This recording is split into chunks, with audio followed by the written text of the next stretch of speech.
I emailed all of them. We're live now. Oh. That's okay. But we scheduled this for a second. So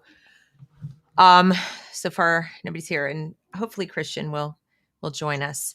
I'm gonna wait until we get some eyeballs on, but yeah, you can there's somebody, is there? Okay. We are live at The Reason We Learn. Hang on, let me mute this out. Got it. There's Christian. All right. Christian will be joining us. Hello, Christian Watson. Yeah, but Mr. Kent, how are you two doing? We are good in our somewhat emergency session of the emergency CRT detection team. Yes, an emergency. It's nice to speak with both of you. Good to see you, Christian. All right. You hear me? Us? Yep, we can hear you. Yes. Apologies. I had a small lag things there, but I'm good now. Good. All right. So before we get started, hello, Philip. So I'm here today with Stephen Kent and Christian Watson. And why don't each of you briefly introduce yourselves before we get started? Christian, you want to go first? Sure, of course. Why not? So I'm Christian Watson. I'm the host of the Pensa Politics podcast. I am the spokesperson for an organization called Color Us United, which is dedicated to fighting for a race-blind society. And I'm happy to be here to examine this document we're going to examine and hopefully give some parents tools to fight back against the woke rage that is just surging through their school district. So thank you for having me. My name is Stephen Kent. I'm a Star Wars YouTuber, political writer, author of a new book called How the Force Can Fix the World. And I am also a dad of a about to be a 5th grade girl, and very confused about what is going on in school districts, and particularly in ours in Manassas, Virginia, right next door to Loudoun County and Prince William County, suburb of DC. And I appreciate you both convening to talk to me a little bit about what's going on. Yeah, well, you're actually giving us an opportunity, believe it or not, because a lot of times parents, go straight to the board and try to tackle this themselves. And then they get pushed back like, you don't even know what you're talking about. And it's unfair because I think you recognize something's wrong, but they're also not wrong in the sense that you're not able to speak to it in a way that will stop them in their tracks or force them to show that they don't know what they're talking about. In other words, they put you off like you don't know what you're talking about, and then you're kind of just pointing to things that don't make sense. That's what I'm afraid of. And I guess like to kind of premise, why we're doing this, the Manassas City Schools, school district where I am part, they, in their last meeting, I was interested because I wanted to actually go and start getting involved in the school board meetings here because I've seen what's been going on with critical race theory and anti-racism policies and just outright abuse of children through these very strange curriculums in surrounding school districts. And I told my wife, I was like, I'm just so relieved this isn't going on in our district. Like, what a relief that this isn't happening here. And it's odd because it's in all of the surrounding districts in Northern Virginia, but not in Manassas.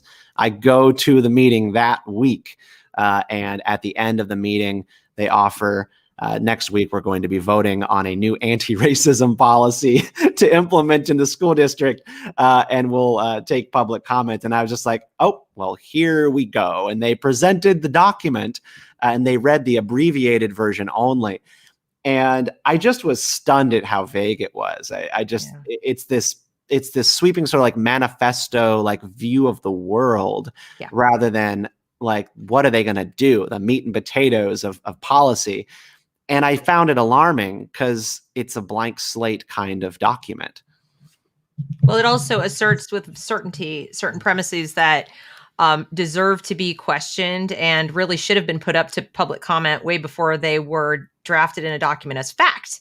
So I'll leave it to you guys when you want to dive in and look at the documents. But my thought on this was that I'd pull up each document. I thought we'd go through the shorter one first and just kind of read sections of it. And then maybe I comment with my comment, Christian comments with his comment, and then we move on to the next thing. And then that way we just kind of go through them point for point. Is that okay with you guys? Like I give the educator point of view, maybe Christian gives the philosopher point of view, and we take a look at it like that.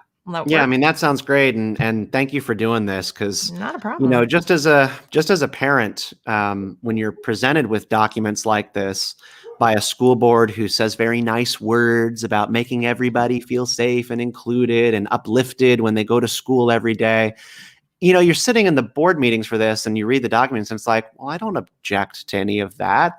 That sounds great. Right. And I just wanted to talk to both of you to tell me what this really says. So when I talk to my neighbors, I don't just go, oh, they're going to be passing an anti-racism policy, like as if that's supposed to be scary. Like, I don't know if everybody watches Fox News. I don't want to talk to my neighbor and be like, my black neighbor and be like, sir, they're about to pass an anti-racism policy next week. Are you worried about this? Will you join me? Because I want to actually be able to say what it means. Yeah.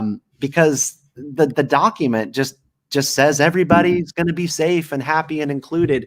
But we know that that's not what these ideological people do with these documents once they have been passed.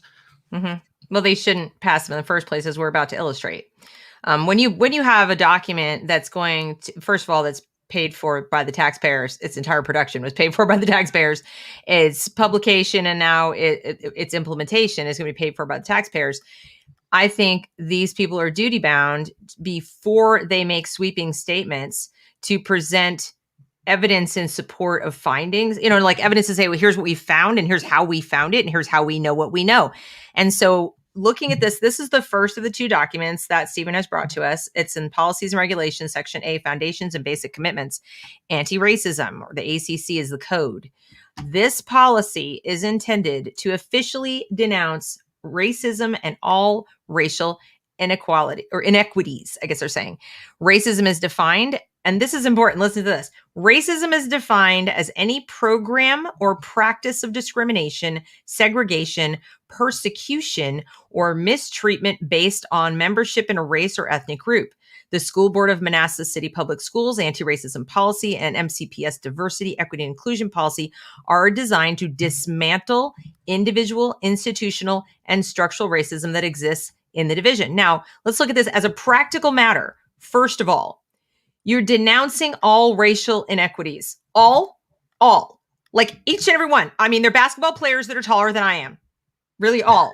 Okay. And I don't mean to be, I don't mean to be glib. I'm saying you have to look at words have meaning. And when you say things like all, that's pretty sweeping and also sets as an assumption, a basic assumption that all inequities are bad.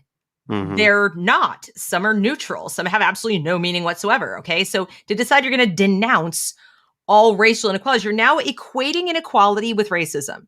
This is a subtle little word trick that you're going to take an inequality and say it's a very bad, evil thing when maybe it's not. And this is our in your first experience. step. What's a tangible kind of like you mentioned, like basketball players being tall, like maybe outside of the realm of athletics, like what's an example of where this plays out in like K-12 education? There's a neutral inequity, a neutral inequality between groups on a specific subject, a thing, an interest. Well, at one point in time in education, and to a certain extent, perhaps still, but nobody wants to talk about this, the way that students were taught right after integration of the school, when they desegregated the schools, you can force desegregation. You can't force hearts and minds.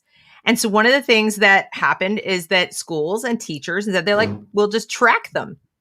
We'll just track the kids that we don't think, belong in the same classes as the white kids, right? So you would have schools that their way of de facto segregating was, you're allowed in the school, but we're going to assume that, you're slower. They give them a test that would, maybe automatically result in you go in the slow class, or you go in the class where you read very basic things and the kids who read Shakespeare are over here. And we call this like the hegemonic curriculum, where somebody's going on to college and somebody isn't. And we're going to just kind of segregate without really segregating. And we're going to claim that it's based on speed and ability and so forth. That would be an inequity that was very real and possibly in some places still is. Now they're going about it a little differently. They're saying, we're going to just clip all the tall poppies. So, there's no more advanced math. So now our inequities are going to be redistributed to different people, but there's still that would be a tangible inequity where the school is making a policy decision that delivers unequal opportunities to learners and that could be determined to be because of race or ethnicity or something else. They're making judgment calls. They're also making judgment calls based on race, in my personal opinion, although they might not think they are, about we shouldn't be teaching this material. It's too hard, or we need to, stop reading fiction because whatever. Shakespeare's too whatever he is. They'll say he's too white, but I mean, maybe it's too hard because the teacher doesn't understand it. Who knows? But they're not giving access equally to learning the kids might get, let's say, in private school, or maybe in a more advanced class or an honors class. Now, just because you're taking honors level doesn't mean you can't read the same material. I mean, you can both read Shakespeare. You're just going to go at it at a different speed or a different, look at a different depth or write about it differently, or maybe get a little more hands-on training with the grammar or something. But why do you have the honors class reads Shakespeare and the other class doesn't? That would be another example of an inequity that might be still happening or might happen. But they're not talking about those. They're not really at that level. They're just like all inequities. That gives them so much room. Christian, do you want to add anything to this? Because I'm blabbing here.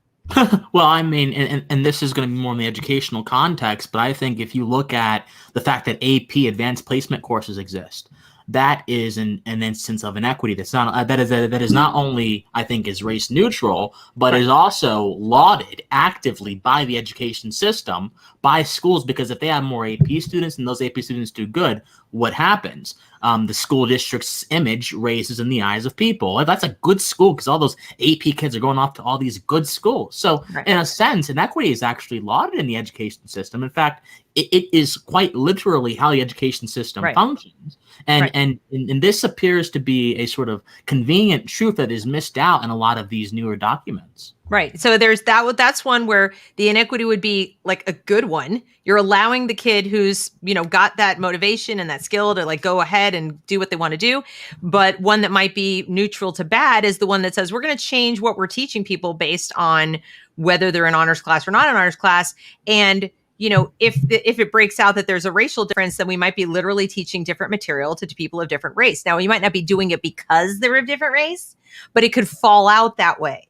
It just kind of becomes an inequity that over time, some people have certain knowledge and other people have other knowledge. It's not they went at a different pace. They just literally have different information and not by their choice. See, AP is, I worked really hard. I achieved. I placed myself into that class. I deserve to be in that class because I will be successful at that class or have a chance to be. And then I can go on. That has a lot more input from the student. It's not just the teacher saying this will happen. So this is why saying all racial inequities is just crazy broad. And it gets rid of some that are good. It gets rid of those that are neutral. And the ones that are bad, like they don't even tell us what they are. So we can't even evaluate if they were bad. And then this other thing, like I said, they're defining racism as any program, practice, discrimination, et cetera, based on membership in the group. But then they go on and they say the school board of Manassas Public Schools. So we got that exists in a division. Now we say racial equity means. So remember what racism meant? Now we're saying racial equity means the absence of institutional or structural barriers. Experienced. Now, this is interesting. A barrier is experienced. Generally speaking, barriers are erected. Okay. We don't just passively experience barriers. So that's a little word game that these people like to play that leaves them wiggle room that for somebody to go, I feel that it's a barrier. It was hard. There was too much homework or whatever that you didn't actually put there, but they felt it to be there. Remember? And which word is that? It's here where it says institutional and structural barriers experienced by people. You got to catch this stuff because you'll go right by it as like barriers experienced. Okay. No. That word was very purposely chosen because they want to leave room open for someone to perceive a barrier that you and I would never call a barrier, because to us, a barrier is a literal erected barrier. Someone intentionally put up a barrier and that can be objectively removed. And now we all can look together and say it's no longer there. Good. We did our job. If someone experiences a barrier, that can leave room for 3,000 students in a high school to have 3,000 different experiences of a barrier. Good luck. Okay. Okay. Now, by people based on race or ethnicity that have impeded access, opportunities, and outcomes. Well, how in the world are we going to decide that this experienced barrier impeded the outcome? We're now going to prove a negative? My goodness, how in the world are we going to do that? So no one's asking. They're just kind of going, impeded outcomes. Okay, that's whatever. I was going to keep going. But I'm the detective here saying, well, hang on a second. This sentence says that racial equity means whenever somebody perceives that they were discriminated against based on race and that affected the outcome of their schooling. That's what that sentence means. They're promising the impossible. They're going to cover everybody's feelings. Did you read it that way, Christian? Yes. No. So here's what a lot of these people do in these sort of race study things and these sort of anti-racism things. Again, when you put the locus of all experience into subjective experience, you remove the necessity actually of even having any kind of policy which tries to instill any principle or tenet objectively, because then people experience things very differently. People deal with things very differently, and there is no objective metric by which you can actually pinpoint a single thing down. So, and ultimately, I think this policy is self-defeating. But no, I think that when everything becomes about subjective experience, then you're basically limiting any sort of objective inquiry into the validity of that subjective experience, because then that becomes about, oh, are you saying that my life is not valid? That my life is not yet? You're going to erase me like we've done throughout history? So right. They are quite literally wrapping up the justification for their policy into the unknown, into the amorphous, and it's very concerning. Yeah, that's actually quite scary. And then you have MCPS understands that communities of color have experienced centuries of systemic oppression. Centuries. This is one of those statements that it's kind of like a statement that has a kernel of truth, but then they exaggerate a little bit. We're wondering, are you talking about in the United States? Are you talking about in the world? Where are we talking about? Communities of color. Now it's like specifically of color. What happened to any race or ethnic group? Now we're of color. So we're getting very specific now with color race issues. Okay. And then it says achieving racial equity. Racial equity requires proactive and continuous work to dismantle systemic oppression. Continuous. So there's no point at which you'll be done. You'll never be done. The system is so flawed and so imperfect and so rife with racial inequity that we have to continuously dismantle systemic oppression. Christian. So they erect this goal here that they really don't have an end date for. There's no sunset date.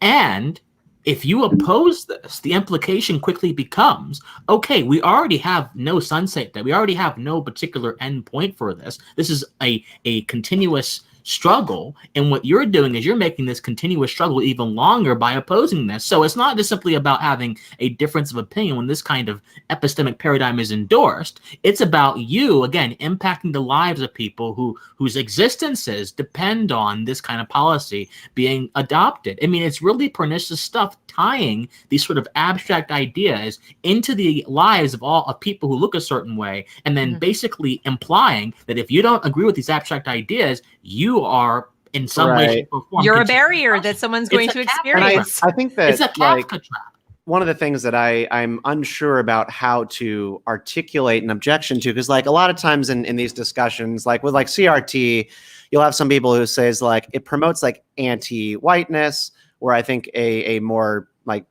accurate view of it might be that it just pits everybody against everybody. Correct. Exactly. And right. What I never want to do is I don't want to stand up in front of a microphone on public access television in my area and be this policy is going to naturally mean that when white parents speak up about stuff, they should not be heard. Because I don't want to ever be one of those white extinction type people or come across that way. But this is what that policy kind of requires.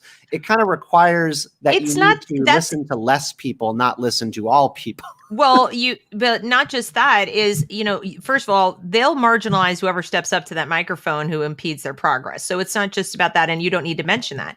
You just need to mention that this is so open-ended that it sounds more like, if I reread this sentence in actual, what they're actually meaning, what they're saying is achieving racial equity means we have to hire a permanent diversity, equity, and inclusion coordinator at 6 figures. And your taxes are probably going to go up because they need to have a permanent job. And when their job depends on finding problems, they're going to continue to find problems in the ether, because we have yet to articulate where these, that we'll get to that, where these problems are. But we're just telling you, we're hiring a permanent person who's going to be a watchdog for everybody. Yeah. And I think, and I think that it's wise optically and even I think argumentatively to avoid the anti-white trap, because that, in my opinion, has a lot of associations that distract from the fight against critical race theory. But I would say this much. I would say that beyond the whiteness thingy, I think that the overemphasis that anti-racism puts on power and the overemphasis they put on how power allegedly determines the fate of certain people who are members of groups, not only is it very open-ended, as Deb rightly pointed out, it's also rather deterministic. Yes. It's basically and what the hell is the point of education if everything is already predetermined, or the fates of students are already predetermined according to this narrow, abstract, and measurable idea? That's something you can point out. You're supposed to educate people. How can you educate people if all this vague jargon is apparently already describing a condition in which we're all fixed to, or Black people are all fixed to? That's not education to me.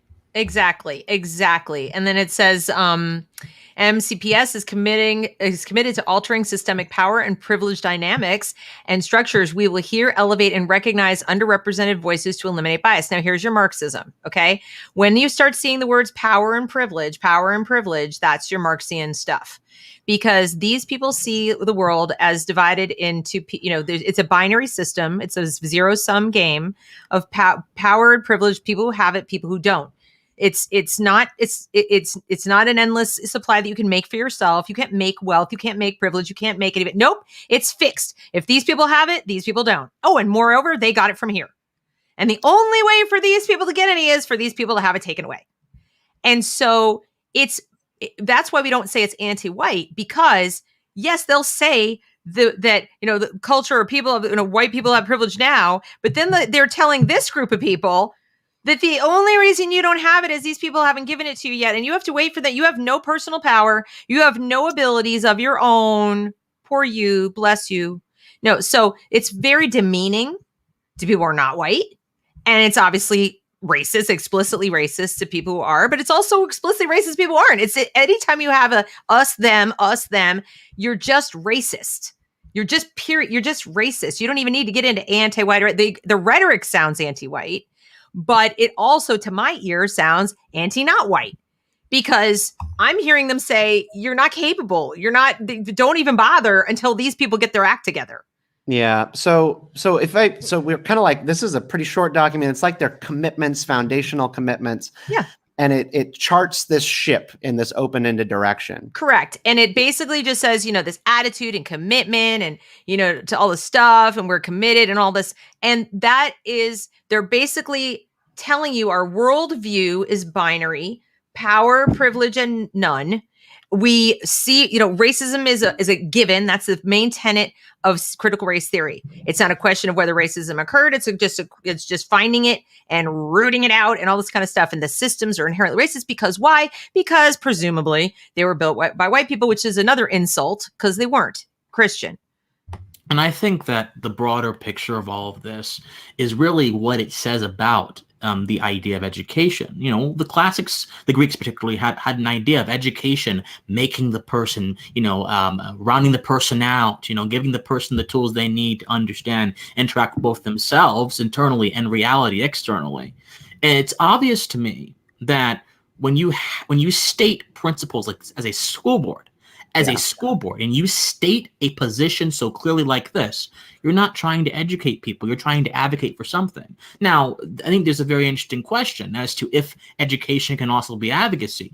Maybe, maybe not. I guess education does advocate for the cultivation of knowledge, but typically that has to occur within a framework of open discussion. But when you have a paradigm like this, you don't have open discussion. You have very clearly certain people excluded from the conversation because of how they look or their privilege or whatever. And when you get down into deeper into the critical theory and general rabbit hole, this can include race, it can include class, it can include gender, it can include everything that has to do with identity. So no, this is quite clearly, in my opinion, going against the fundamental Western values of education, and it is possibly chilling critical conversation in the classroom on the very important compositions of race by posing an already established position on that issue. So, well, I think when you reasons, see in this document, you'll see that it is for sure. Yes. So we getting into this one. This one is the Section D, fiscal management, diversity, equity, inclusion. And you think it's going to be about money and whatnot, but here's what we're going to talk about. This is so weird. Purpose.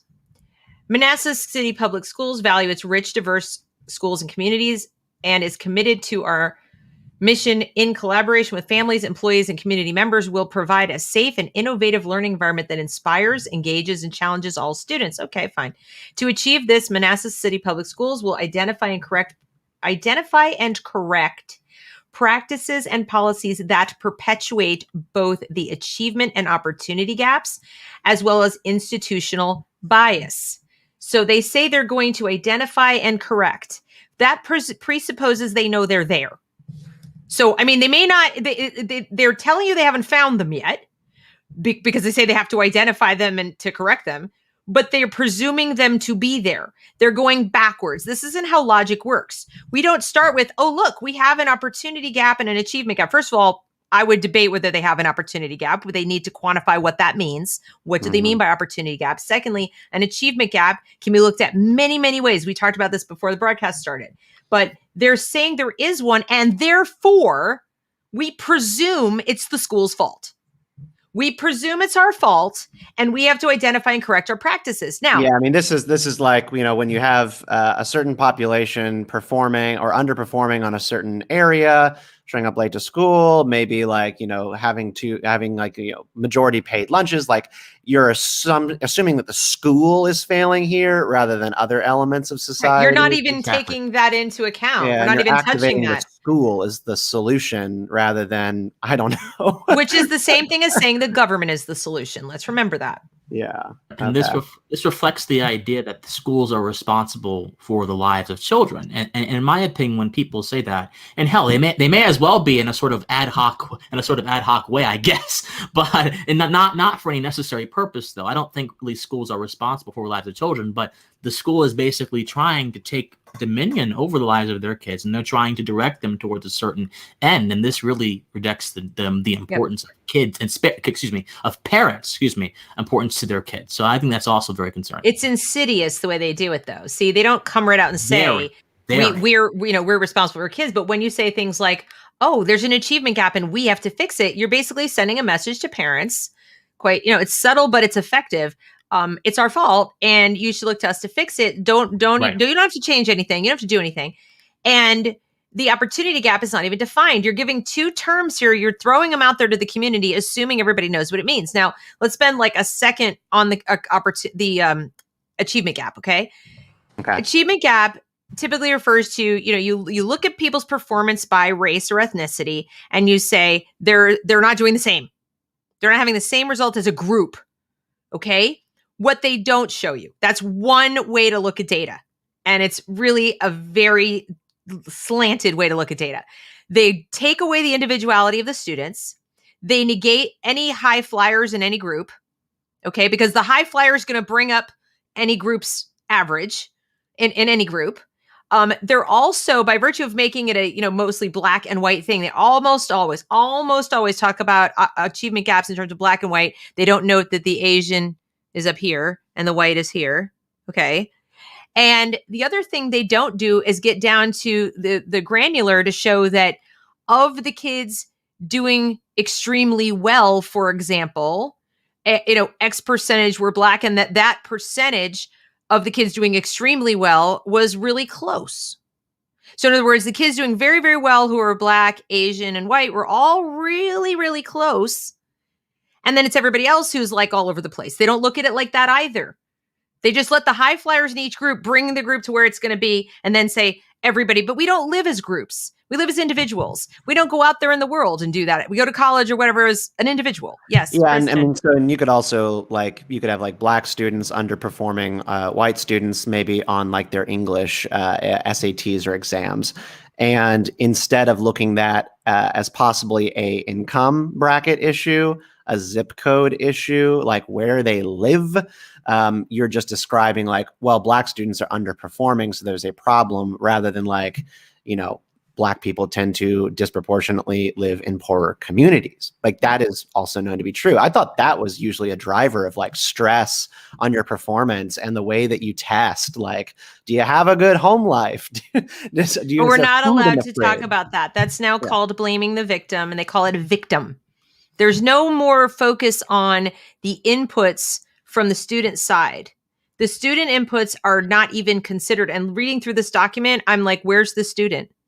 The student is this passive recipient of results and education. And it's like, if the school does everything right, they will magically achieve. Christian.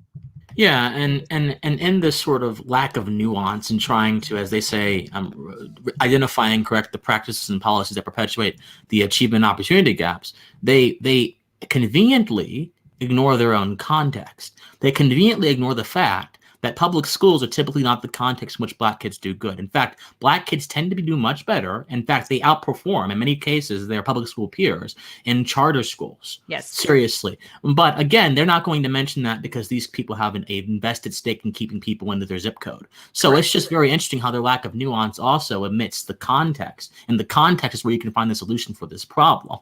Right, exactly. And I mean, I know we're going through this very slowly, but I think it's really important because some of what makes these policies so damaging is how insidious they are. It's how neutral sounding or seeming the language is when it's anything but.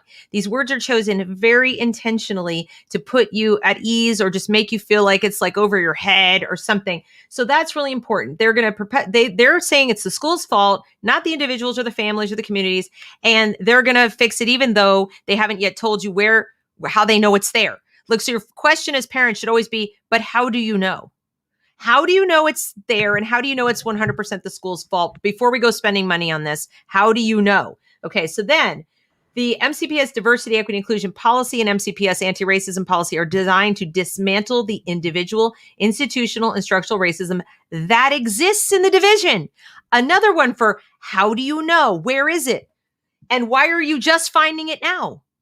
If I could ask about that, actually, I mean, so like the how do you know part, I could kind of like see how this plays out. I mean, these people don't come unarmed with like a study or a story or a thing that they can show you. They'll have something to show you. Will they though?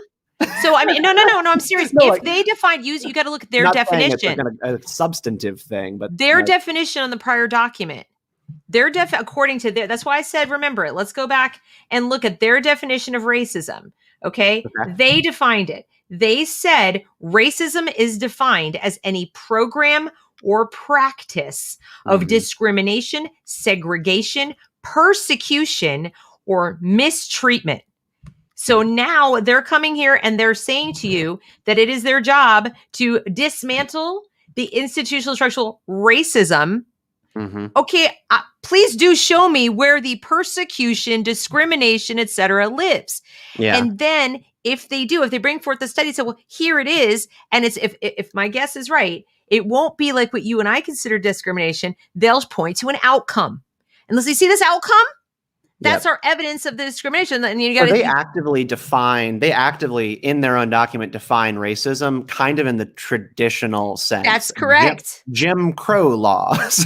and then in their other documents, they're talking about outcomes and equity, and it undermines their own racism definition. That's kind of how I'm seeing it. So I'm kind of like, if they come back at you with an outcome and they say, well, that's not a policy or a program. An outcome isn't a policy. A program isn't an outcome. It's not. Christian? Yeah, and when they say, well, these outcomes are influenced by policies and programs, you need to say, okay, you need to say which. Yeah, number one, which ones and how. which ones and how. If you cannot explain that to me in under 10 seconds or under 15 seconds or in a few sentences, then you obviously are equivocating and you're just running in circles and you're manipulating language. I mean, don't accuse them of bad faith, but still you have to put the thumb to the eyes, right? That's how I say it, right? Thumb to the eyes of these people and get them to give you a substantive answer. And if they can't, that just shows the flaws of their program. Right. And they can't defer to authority. They can't say, well, we were told, or we had a study done, or we did an audit, whatever. And it's like, where were the results and why was the public not informed? And now you got to come back at them hard, because if they refer to studies that were done, audits that were done, people who came in, consultants that looked at it, you as the public deserve to know, why were we not informed this was being done? Why did we not get to comment on the process and the people doing it? Because they could have been self-interested. Maybe they're now the ones providing the curriculum to correct it. I feel bad because this is an area where I feel at risk of like saying something like that. And they might be like, well, we did, but nobody was here. No one objected. Well, you can prepare before the meeting. You can go and look. Yeah. You can even contact somebody really innocently and just say, hey, I'm preparing for the school board meeting and I'm just really curious. Like, I was reading through the documents. Have there been any research studies or anything done to identify specific areas or programs or practices that were a problem in the school? I mean, you can also go back there. All these documents, all the minutes of every school board meeting has to be in a public place accessible to you. You can go back to the website for the school board. These things have to be accessible to you. So first look, if you can't find it, then you can ask, but you have a little time to prepare. It shouldn't take you more than a couple of hours to just cruise through and look at them. And if they're not there, and you can even say, if you don't have time to do that, you can say, look, admittedly, I may not have had time to go to a particular meeting where this happened. So I'm wondering, did it happen? When did it happen? And you can still expose any self-interest. Who did it and so forth? Because if it happens to align with the same group of providing the solution, if they hire a consultant or something, then it's a little sketchy. But I just wanted to point this out because they're saying designed to dismantle this. And that's like saying, we know it's there. You shouldn't even begin to think about committing public funds to changing a program, never mind dismantling it, like taking it apart to what? To be replaced with what? Yeah. I mean, right? Without evidence. I emailed the board kind of about this. And the one thing that I had asked was, I was like, where in this document are you outlining your plans for communication to the public, administration of these goals, and then enforcement? Because they've modeled this after Albemarle, Virginia, as well as Hampton, Virginia, where there are robust enforcement mechanisms, such as if a child mispronounces a classmate's name, it's considered to be an aggression, where there's going to be a mediation required. And that child will be taken into a mediation session. That's abuse. Right. Just so you know. It's pretty frightening stuff. That's child abuse. That is in those policies for Albemarle. And so I looked at this where they said it was based off Albemarle's, and these aren't there. So I emailed them. Yeah, I emailed them and I said, when are you planning to pursue the other items of enforcement? 2 people on the board have emailed me back and said they don't know how they weren't on the policy committee where this document was drafted, and they're not really sure what informs it.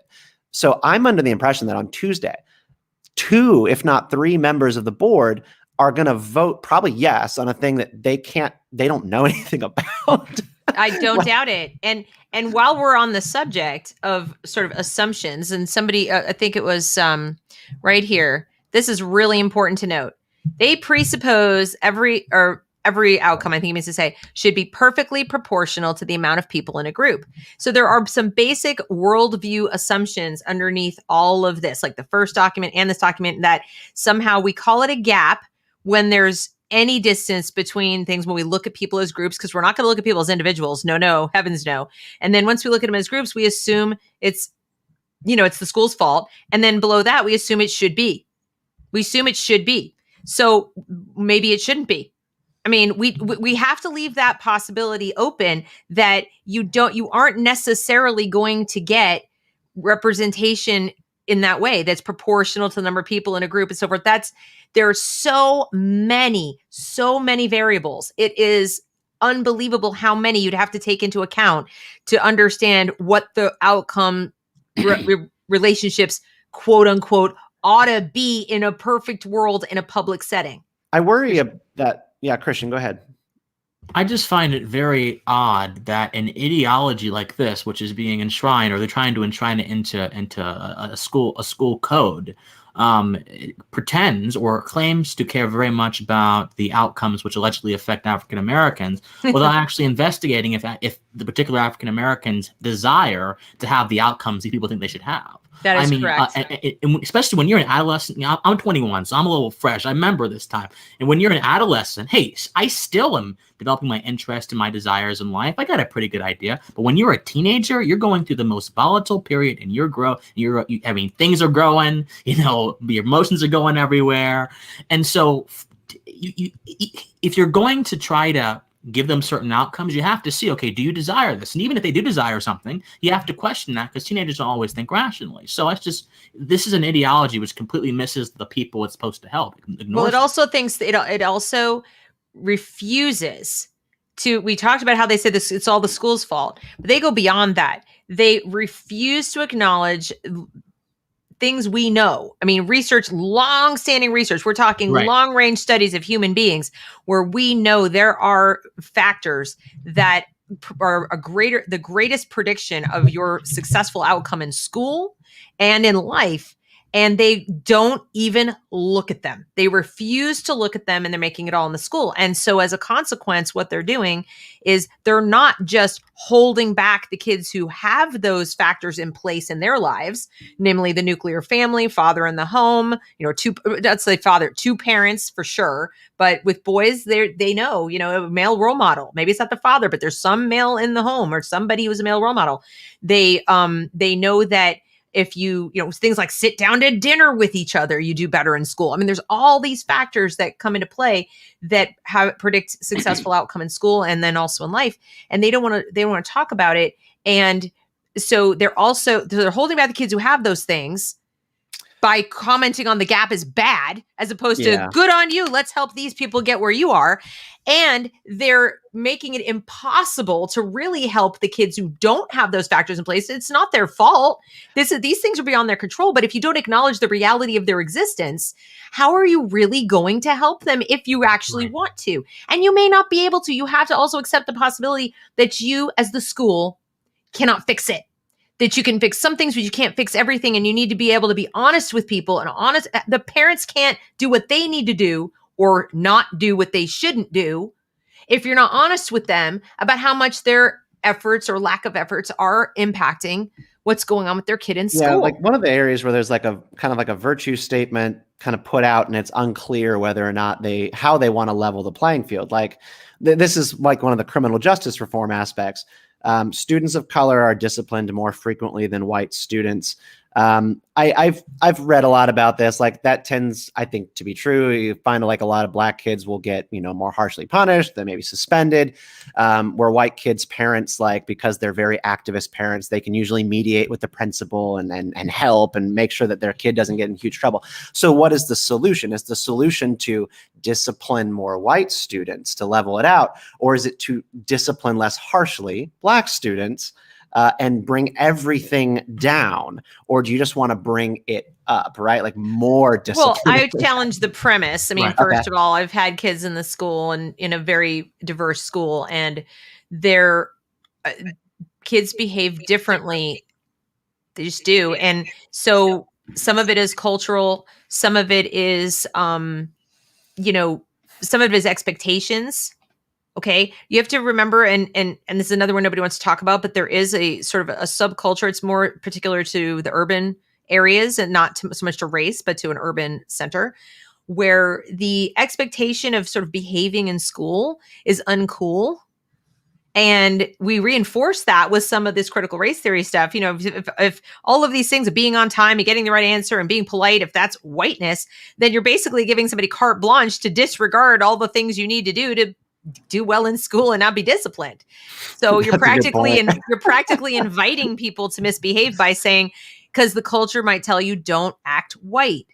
Okay, don't do that. That's uncool. You don't want to do that. And so if you're under peer pressure is enormous for every kid.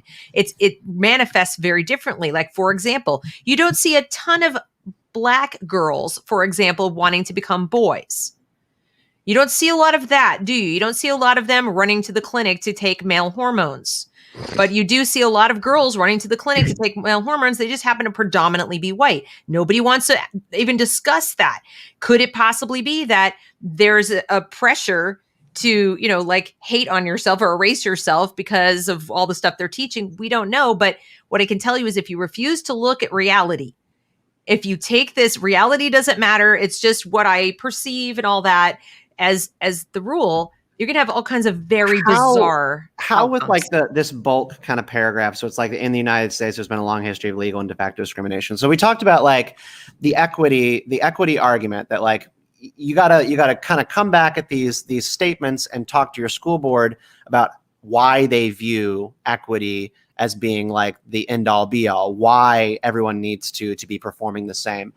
I wonder if like when you're trying to win over a school board and you only have so much time to do it, et cetera, I feel like the best strategy in those instances is just to make them worry that maybe they don't kind of know what they're about to open, like be a little bit unsure of the premise rather than try to reorder their worldview. Like you're never going to convince them like it should actually be the case, or it's fine that maybe white students perform here on a subject and Black students here. I don't think you can convince them in the span of a board meeting, but you can maybe convince them that like this isn't the solution and you don't know what you're about to do. Well, like, yeah, how do you do that? I mean, well, one thing that can work is to hint at the specter of lawsuit.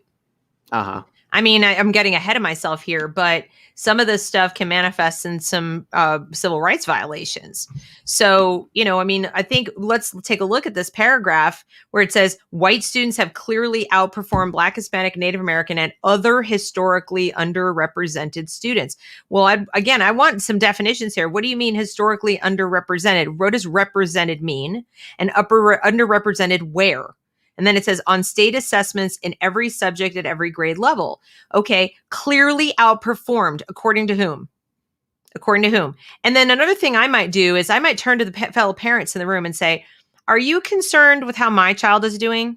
Does that keep you up at night, how my kid is doing? Or are you mostly concerned that your individual child can read, write, and do math at grade level? Because I will be willing to bet that every parent in a school board meeting is concerned about their child. They don't give a rat's butt what your kid is doing or even another, if they're a Black person, what another Black kid's doing. They're not really, they hear about the achievement gap and it's like, I just want my kid to read. I want my kid to do math.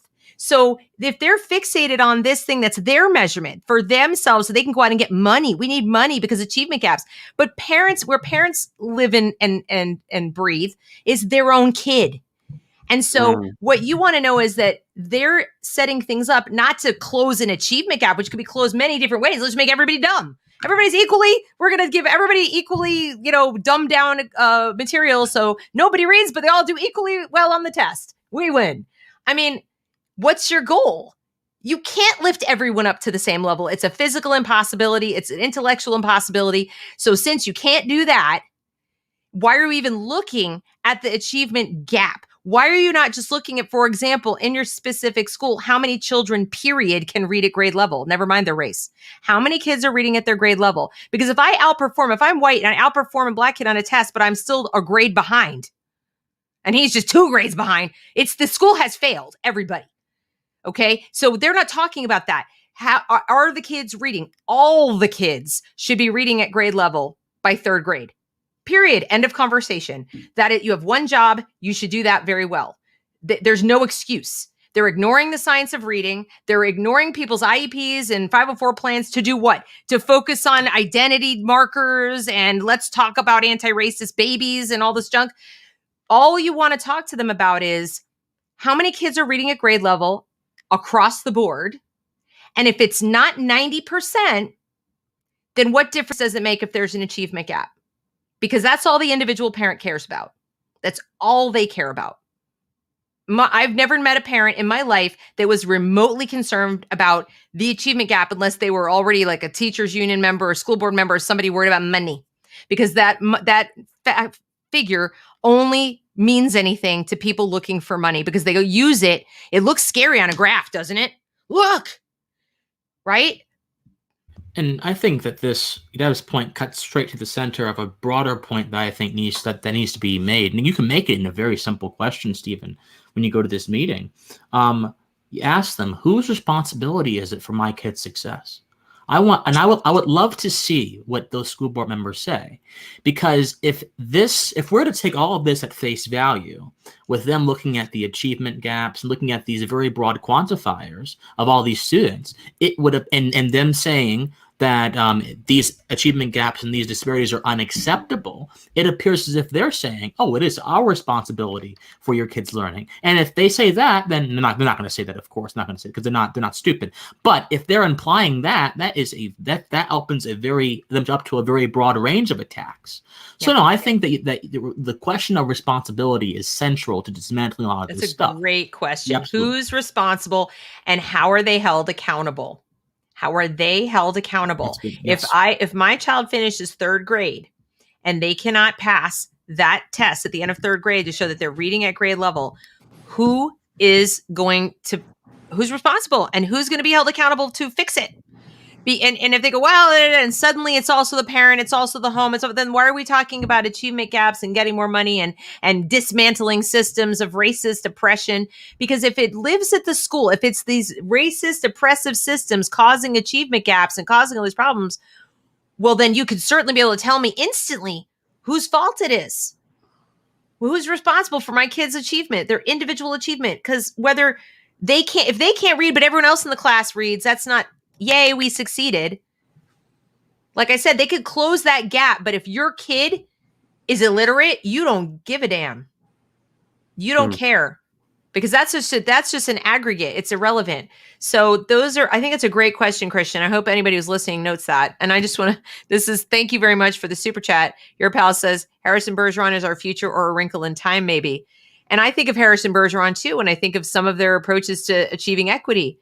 They've already dumbed down the curriculum significantly. They've removed cursive, they removed grammar, they've removed literature. In social studies, they're not really teaching chronological history. So when they say we're not, you don't want us to teach history, it's like, no, you don't want to teach history. You guys are already not teaching history. Yeah. It's not the parents. The parents want more history, in fact, and they're teaching less and less and less, and they're cherry picking for an agenda. So that's some great question. And here it says the students of color discipline more frequently than white students, identified for special ed more frequently. Right there is the question Christian answered. Who was responsible to prevent that from happening? Or are you suggesting that students of color all have some kind of neurological problem, that there's just higher instance of special ed? People don't get referred to special ed unless there is a disconnect in terms of their achievement. They're not achieving at their grade level and they get referred, or they get referred for behavioral problems, which are often misdiagnosed learning disabilities. And we now know that because they refuse to teach the science of reading. Now, you might wonder, Stephen, what is she talking about, the science of reading? Yeah, a little bit. Yeah. Yeah. What I'm talking about is this. For 30 plus years, they've been doing something called look-see reading. They teach whole word reading. The kid is supposed to practically memorize words. Now, this method works well if you have a very high IQ. I know nobody wants to talk about IQ, but let's talk about it for a second. If you have an extremely good working memory, and high IQ, that method may be okay for you because you can memorize lots and lots of words. But the average kid doesn't have that. Okay. And if they also don't have a lot of home support, books around the house, et cetera, to practice, they're going to be held back even more. They need a tool. They need a tool that ironically is an abstract tool. It doesn't connect to anything concrete. It's called phonics, where you just know the letter sounds. And if you approach a word you never saw before, you can use phonics to sound it out. We did this for hundreds of years. This is how people learned to read. And we had very high literacy in the country. And somewhere along in the 60s and 70s, oh no, we get this great new method, look-see. Okay. Well, it works for such a tiny sliver of the population of the school because you have to memorize, and it leaves the others without any tools to learn, that this class may take off and keep going at the pace for look-see. There are teachers sneaking phonics into classrooms in some places because they know that doesn't work. So then you have a kid who knows they can't read. They're struggling. They feel insecure. They're looking around, the kids are reading. And this is where having home, parents with books and so forth, read it to you at home is going to get you farther. So there'll be kids in the class who can read, and the teachers may take credit for it. Like, oh, they can read, it's working. It's like, no, they were taught at home, but whatever. So the kid knows, and they're sitting there, and as the years progress and they can't read, they start to act out. How would you like to be in a class where you have no idea what's going on? You can't keep up, and you're frustrated, and you feel resentment and embarrassment and everything. You get all kinds of negative feelings. Now you're referred to the behavioral stuff, right? Or you're sent off to, oh, you have a learning disability. Maybe you don't have a learning disability. You have what we call dystechia. You don't even have dyslexia. You don't read because somebody didn't teach you properly, but now you're so far behind, it's harder to learn. And they refer them to special ed to just get rid of them. Like, here, go over there. And when they say they do it more to Black students, they're not doing it because they're racist. They're doing it because they didn't teach them in the first place. And as you pointed out, that population of kids is more likely, statistically more likely, to have the home situation or the parent support situation, books in the home, et cetera, that is not optimal for making up the difference. Okay? But it's not the school was racist. You get what I'm saying? So that's why if you're not teaching reading properly in first place, you will get this. Students referred, and it looks like it's by race. Okay? And it's for the social scientists and the politicians and the other people, social workers, et cetera, in my opinion, to deal with the, why is that? Like, in other words, why are the home lives different? Why is there more poverty? Whatever. That is not for the school to fix. The school's job is to teach children. The school's job is not to fix every racial inequity in the society. And too much they are thinking that is their job. And that if they take this little kindergartner and they do something to this kindergartner, they're going to fix poverty and whatever. Christian? And it's important to note that the only reason that it looks like this is happening by race is because they're measuring it by race. That's correct. This you is get one what of you the, look for. This is one of the biggest flaws of social science in general, in my opinion. When you measure a disparity by race, when you put a prefix to it, a racial disparity, people are automatically, without even doing any sort of reasoning, going to associate that disparity with they're going to associate the cause of that disparity with race. This is sort of post hoc thing that happens a lot, and it's really destructive. So I think that's really important to note as well. Very important. And then they do acknowledge we have a diverse urban school system and take pride in our economic, ethnic, and racial diversity. Oh, wait, I just saw this. These disparities are unacceptable and contradict the Manassas City Public Schools' belief that all students can achieve. Okay. Well, first of all, they're unacceptable. The disparity is unacceptable. Again, presupposes there should be no disparities. That's just never going to happen. That's never going to happen. You're always going to have some people on the top and some people in the middle and some people on the bottom in any setting, in a workplace, in a school, anywhere. And that's just how life is. Okay. And the fact that they are by race, as Christian points out, because they're looking for it by race, and to say it's unacceptable, my first thing would be then stop looking for it that way. Stop comparing kids to each other by groups, by race. Why are you doing that? How does it help the child learn to compare how they're doing to a kid who looks different? Why don't you compare them based on some other factor that is more relevant to their actual learning? Like compare and contrast the kids who are learning phonics to the kids who are not. Compare and contrast the kids who are spending time reading picture books to the ones reading little passages in some, nonfiction reader from Common Core. Yeah. Compare and contrast how they're doing the same exact population in charter school to public school. That might be useful. They're doing well. We're doing poorly. What are they doing differently? Are they just less racist? I don't think so. They're comparing the wrong stuff. The difference between colorblind approaches to things and race essentialism. Correct. Which is where, you frame everything that way. Correct. Y'all want to look at, I was just going to say, y'all want to we could maybe go down really quickly, kind of the agreements, what they're going to commit to specifically. Yeah. Just to kind of understand what some of these things mean. Most of these, as I looked at them before, are kind of all of this up above was justifying racism down below, discrimination down below, and new positions to spend money. So to accomplish its mission of successfully preparing all students for their futures and its vision to produce graduates who are globally competitive learners, that's another premise that we ought to question. As my individual kid competing globally, or are they just going to live here? That's kind of a weird thing. The division will recruit, hire, develop, and retain racially, linguistically, and culturally responsive, which is code for representative. That's just a new fancy word. They say responsive as if somehow if you have Black skin, you're more responsive to Black students than if you don't, whatever responsive means, which of course they don't tell us. And that's really, really insulting. This notion that a teacher's skin color makes them a better teacher to a specific group of people is, I personally think, insulting to everyone. It's not just insulting to white teachers, it's insulting to teachers, period. Christian. And it also assumes that the teacher and the student who have the same race would have something in common because of that. And I can personally tell you that I've had teachers of many different races, and their skin color played no role in how I respected them. Their actions, their merits did. So I don't know what the hell culturally. I could say the exact same thing. I mean, I've had teachers that looked exactly like me, and I was like, what? So it doesn't have anything to do with it at all. And the opposite as well. Let's see, who will more accurately reflect the student population we serve? There it is. They're avatars. They're just that reflecting the student body by this. We look alike. Provide annual and ongoing anti-bias multicultural professional development to strengthen employees' knowledge and skills to eliminate disparities in achievement, course and program placement, and discipline. Now, this presupposes that a student needs you to understand their culture of origin before you can teach them skills. Like that you, the teacher, can't, that if I come from, my parents speak Spanish, or I come from a background that's Hispanic, or I come from a Black background, whatever, that in order for me to learn properly, you need to be trained every single year to understand like what you allegedly think is different about me. Like, first of all, we presuppose that we know what is different about someone based on how they look or what language they speak. And that holds true for everyone who fits to a category, as if people fit neatly into categories. And that we can go to a training and we can pay money to be taught how to teach somebody based on these immutable characteristics that may or may not have anything whatsoever to do with their learning. We've not given any evidence that they do. And we're just telling you to spend money. When the Manassas is the fastest growing Hispanic district in the entire country, as I understand it.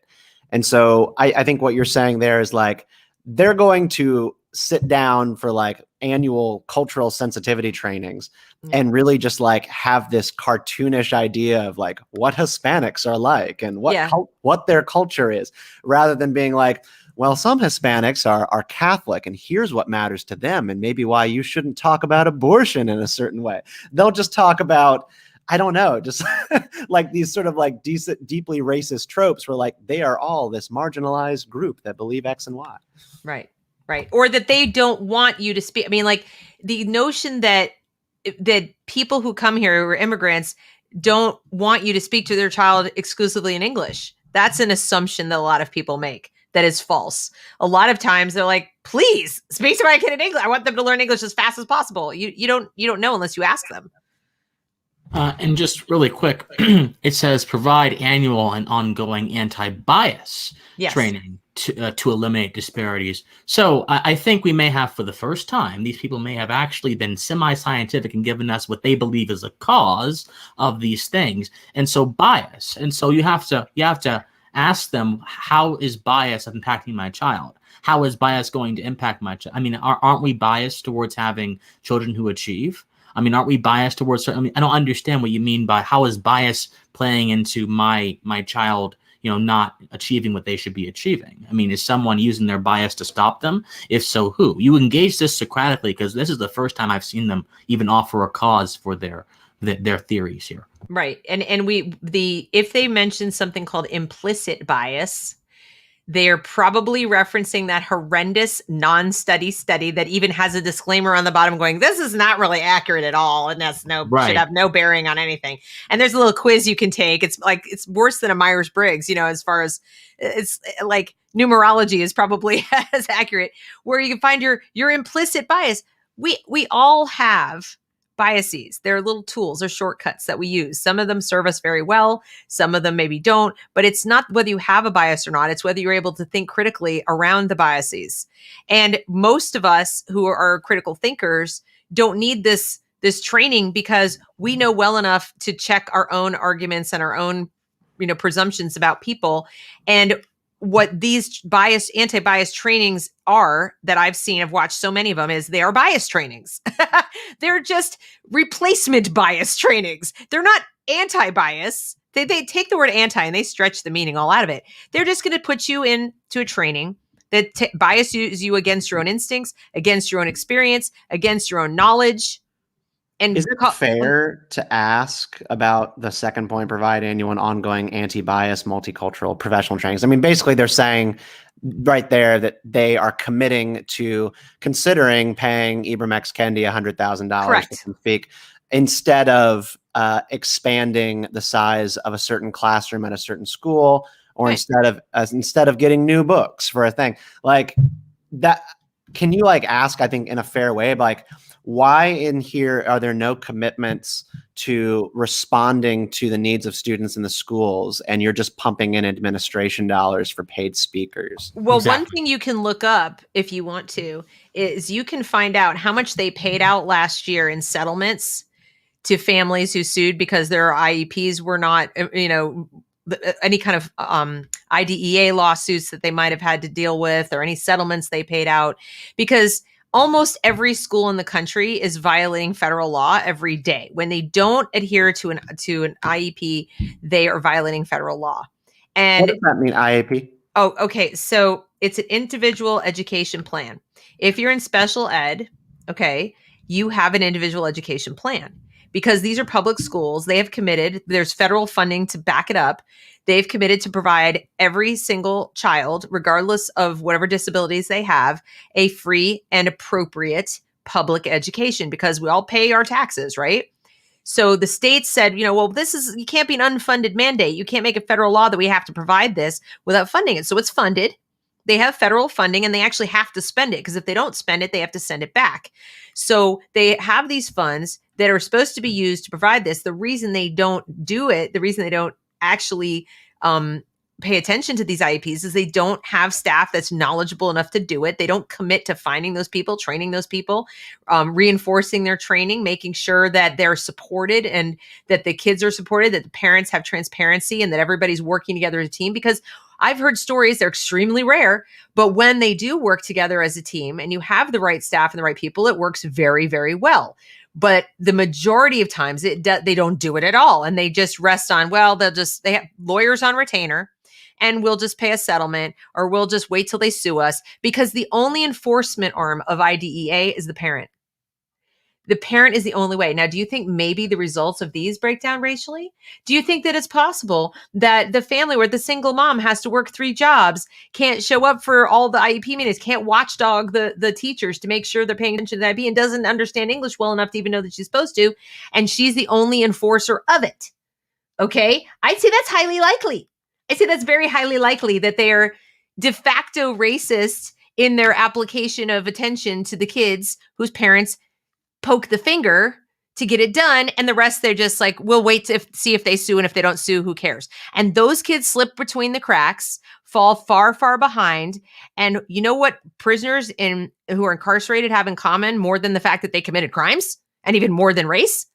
Illiteracy. Yep. It is one of it's like the number one indicator of or predictor of ending up incarcerated is if you're illiterate and young and male. You're good at this stuff. Oh my God. Well, so if I'm sitting there looking at, we're going to provide annual and ongoing this kind of training, I'm like, how about training more teachers to be special ed teachers? How about recruiting more people to address the IEP so we don't have kids falling behind at all? Wouldn't that be a system or a program that might be delivering an racial inequity in the end? So my point is, they're talking about like spending a bunch of money on things that, in my personal opinion, are window dressing for doing something, but don't actually do anything, because also, in my personal opinion, they're working on a different project than you are. You and the parents are working on getting your kids an education.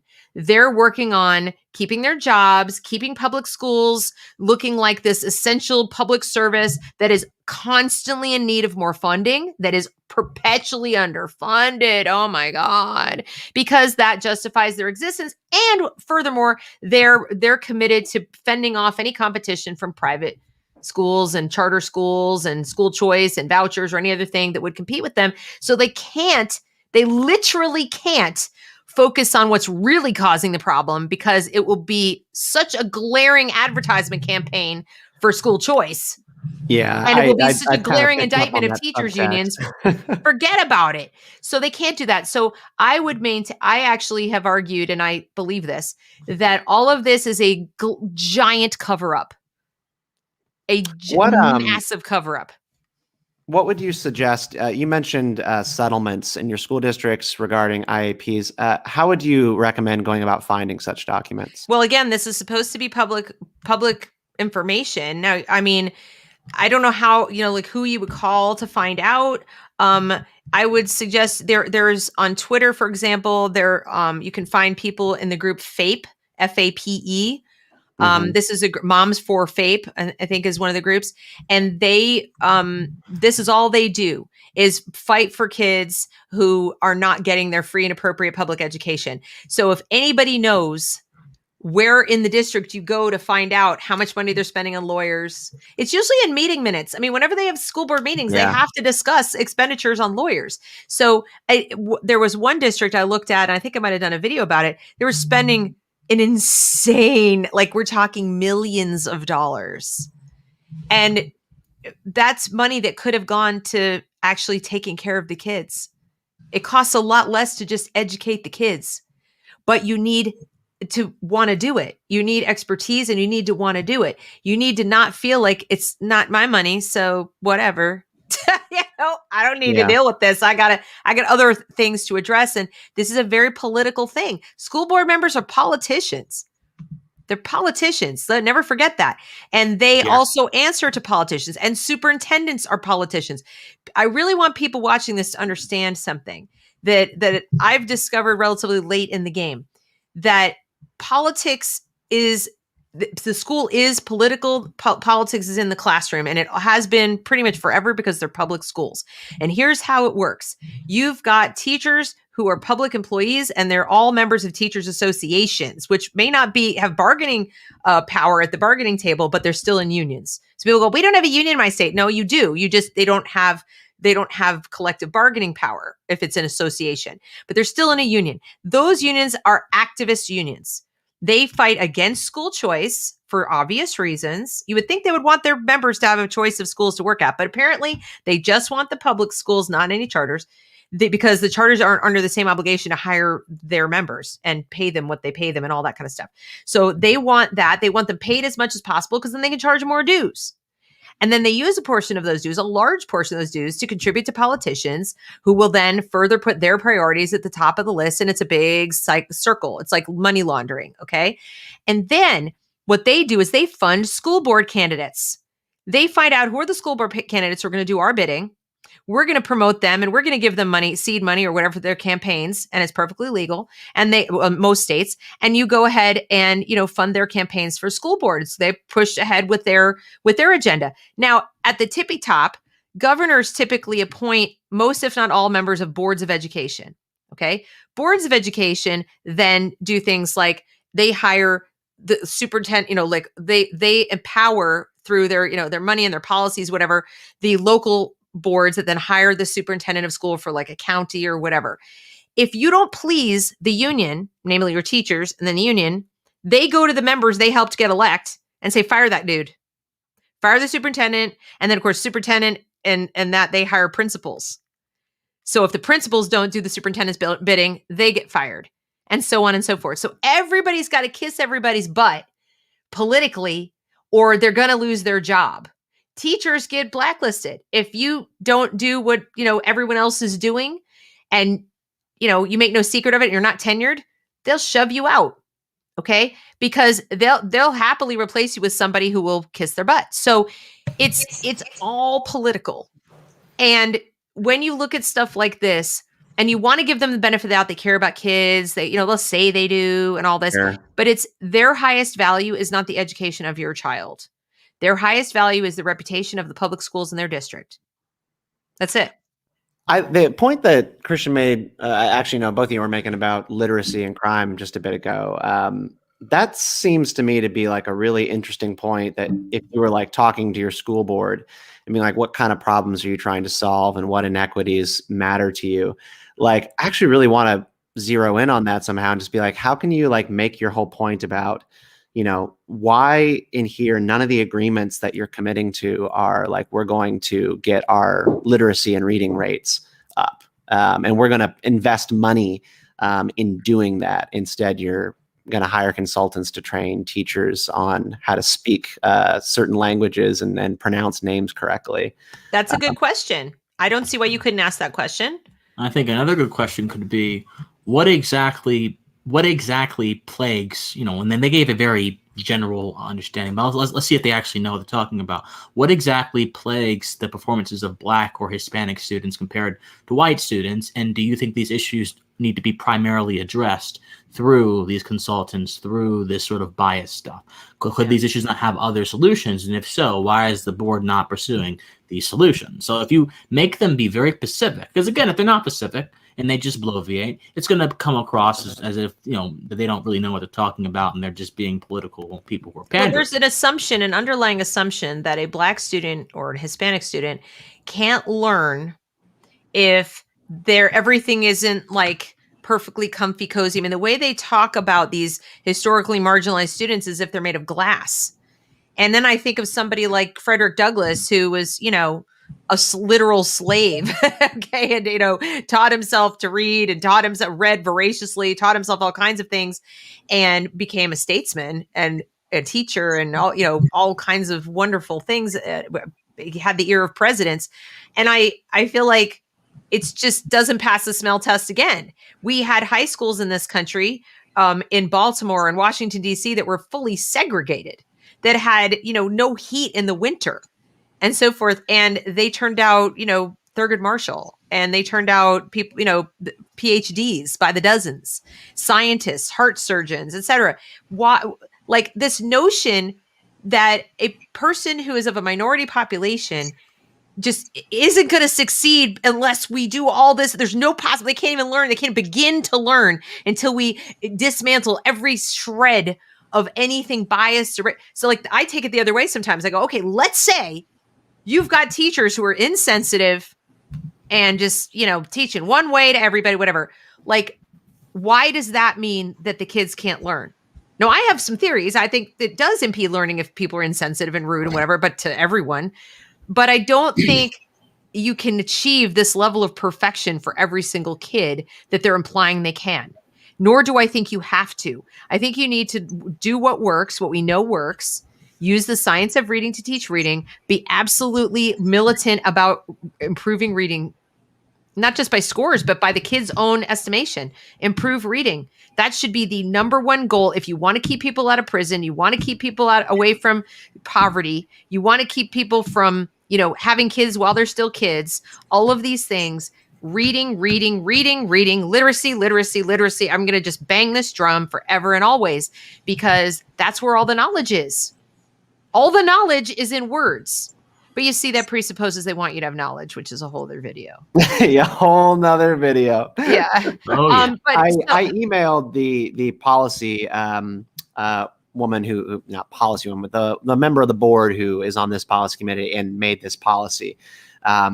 She's a very radical person, but I'll put that aside. So I asked her when they were going to be specific about administration and enforcement, and she actually did respond to me after about a week, and she says the policy as it's currently presented is the first step in a 3-year process to determine the exact needs of our division and community and what kind of support systems are needed in our schools in order to see all students succeed. Those updates will be based on conversations had by our team and guidance by the Virginia Department of Education, along with continued analysis of the policy itself. The policy is a living document that is a work in progress and will be updated as we move through a 3-year process.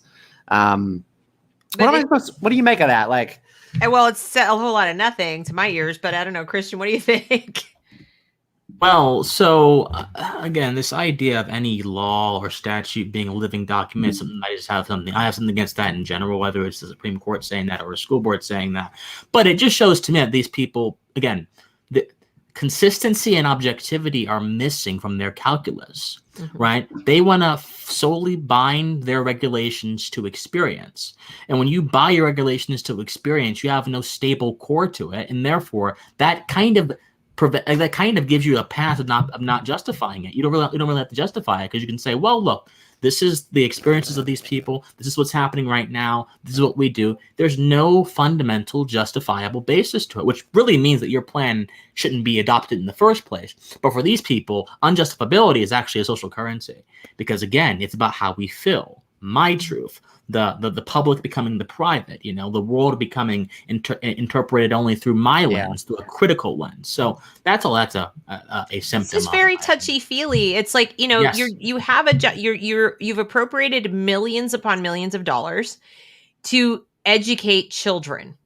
Okay. Now, education, most parents, as I said, expect education means my kids will learn how to read and write and do math and know some science and some history. And so none of that is here. It's all presupposing that everybody feels good and has all this empowerment and stuff.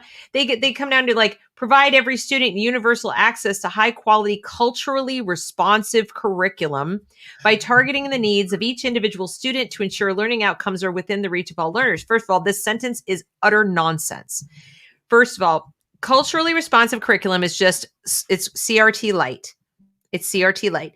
I've read through it. What it is we're going to redo the curriculum to remove the canon. So we remove certain kinds of literature and we replace it with what it oftentimes is very new, written within the last 5 years, kind of struggle fiction or struggle nonfiction.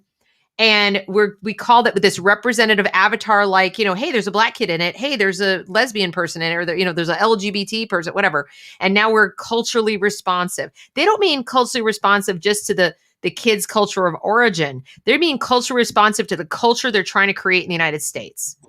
That's what that means. Right. So they're trying to create a collectivist culture that is very, anti-nuclear family, pro-public action, public, activism, civic action, that kind of stuff.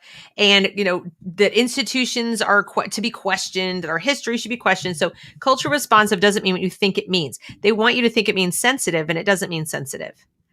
And they're really reinterpreting the idea of culture. There really is no single broad culture. There are a few ideas and values that bind Americans together, like the idea of the fundamental worth of human beings, our fundamental human freedom, and how those are supposed to be exercised in political institutions. Those are sort of, culturally connecting to us as Americans. But there is no single American culture or Black culture, because guess what? You go to anywhere in America, you'll see a profound sense of pluralism. Go to New York City, you have Chinatown, Little Italy, all these places. There is no culture of New York City. There are things that are associated with New York City, the smog, the traffic that's terrible, but there's no culture of New York City that's like a single mass. So they're trying to reinterpret culture as a sort of collective organism, and that is, to my opinion, to completely misunderstand culture.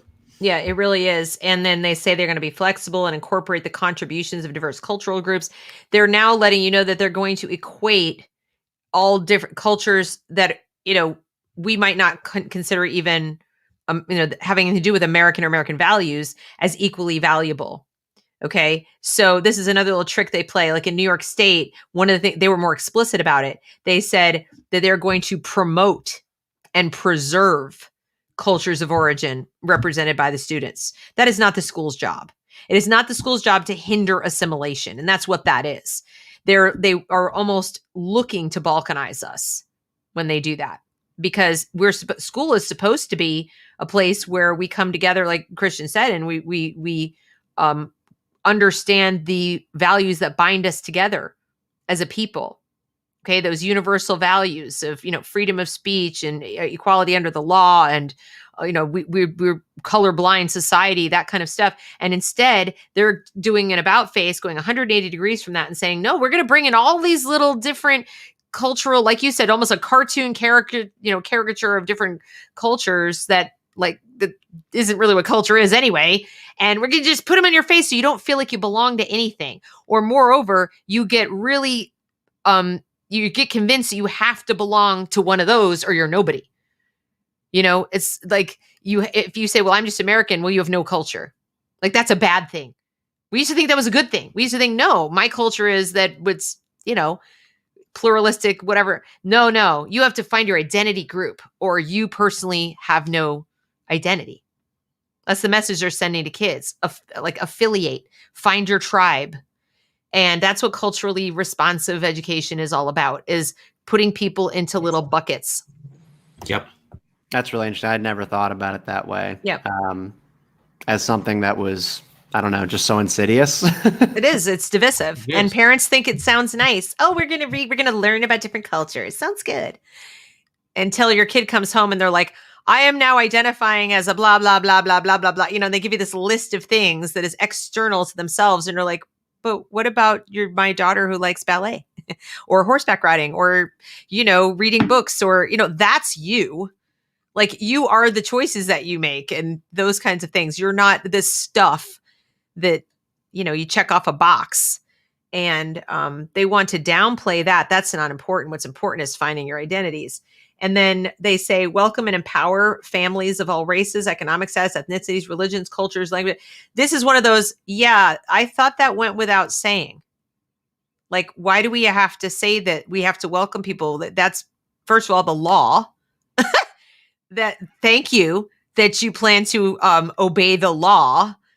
Didn't think it needed to be said, but they say it because, like, virtue signal. I get credit for obeying the law. Yay.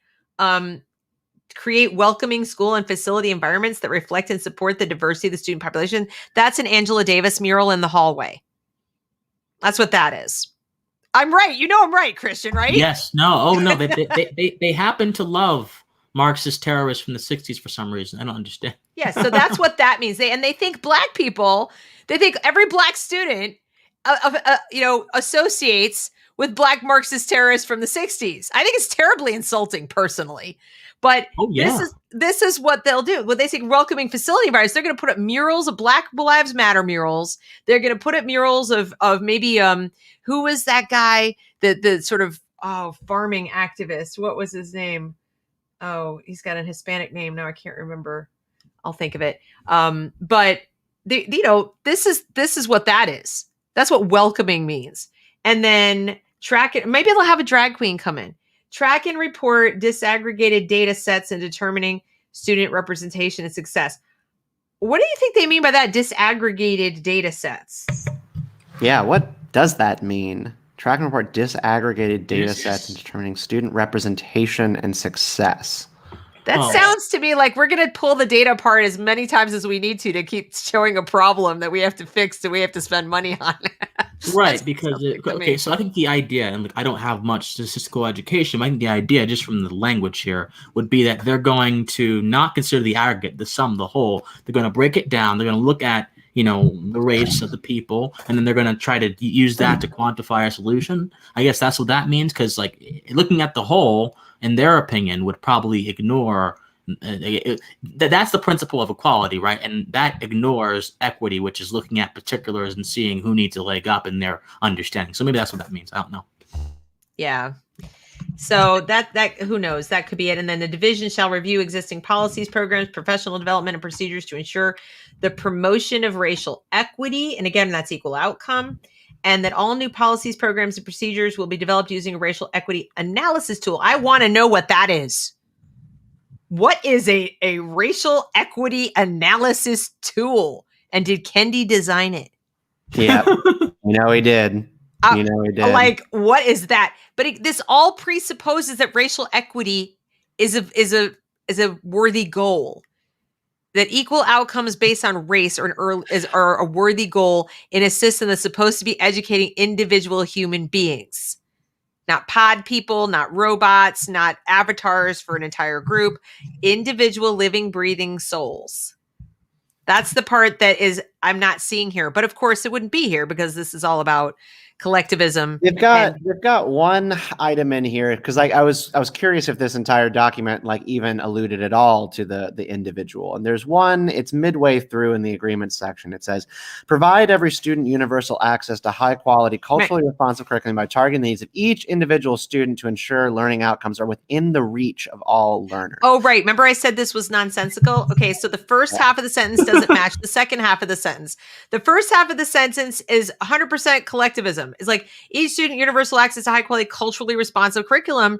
The culturally responsive curriculum is about this culture Okay, cultural stuff. It says by targeting the needs of each individual. So are you literally going to take 30 kids in a class and go around and say, okay, so I'm taking taking mine orders now. Specifically, what cultures do you come from? Okay, no, you're Thai, Vietnamese. Okay, thanks. Okay, now what about you? Really? You're going to go to each and every kid and you're going to ask them how to be culturally responsive to them while teaching them their reading and their math and whatever. You can't do that as a practical matter. First of all, it's nonsensical. There's not some different way that the kid with this little set of cultural background learns from this kid. So you're either going to group them as like, these people speak Spanish, and I need to make sure that I present the material in enough Spanish that they understand what I'm talking about. And these people don't. And, these kids are homeless. So I probably should be a little sensitive to that and not assume that they're going home and having a special place to put their book or what, like whatever. Maybe I need to think about that, but that's not really culture. That's life circumstance. And so but again, you can't do this like an individual. You're going to have to kind of group them something to be efficient. It's public school. And then you still may or may not get to the needs of the individual learner. You could have, there was that kid who went from homeless to Harvard. Remember, it was like a rock star sitting there in the homeless shelter, reading books, whatever. And then you have the other kid who's just, going to suck their thumb till they're 10 because, and I'm not trying to be glib. I'm just saying you can't address each individual need just by deciding that some feature of their background or their culture or the way they live means something. That's for their parents to figure out. That's for maybe a social worker to figure out, a counselor, somebody other than the teacher. And if you're really going to do that, if you're going to think you have social workers enough, caseworkers, like people enough to get to the heart of each little individual kid, send them with a voucher to let their parents pick where they should go to school. Let the parents decide what they individually need. You can't do that. You literally can't. You have neither the expertise nor the dollars to do it. The parent with fewer dollars would do a better job of meeting the individual needs of that student in a culturally responsive way than the school ever could do it. It's not possible. It's like saying, we're going to help each kid climb Mount Everest. You can't do it. Right. Y'all, this has been illuminating. I'm sorry if we shell-shocked you. It's great. Because again, the reason we're doing this and have done this is because this is happening all over the country, all sorts of school districts, coast to coast.